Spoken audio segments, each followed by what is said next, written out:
talofa lava, apa au o le tala le lei mo oe. O le ase sine e sili atu, mo se tamā po se tina e mawhai o na iai. E tu sa lava pe le aisa u lava whanau, pe ua mātutua fo i lau whanau.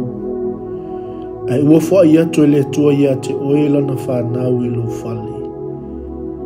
Ina ia mawhai o na e a o ina i lātou i alulofa. Ava, mawha alo alo i lo lātou tamai to tasi o lo i langi. Na wala huina i tātou i Yesu i a whaimaso.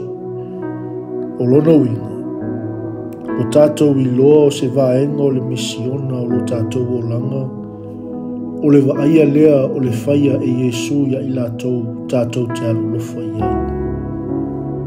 Le whanaui, i nā o maia, i nā whaalongolongo maia i a te au, o te ao atu i a te outou i a mātatau i a iou. Ta mālo whai, fisoasoani mai ia o waafia i lea o ina o lau whanau, ma o wao atu, wha mole mole, i wha manuia mai i au tau mawhainga, ia o ao i lātou i alulofa, ava ma wha alo alo i a te oi, lea tua moni ma le pa ia e tō tasi, i le suafa o Yesu, wala tuaila mātou te talo. Amen. Manuia, faiva, malawa singa o nene Yasu.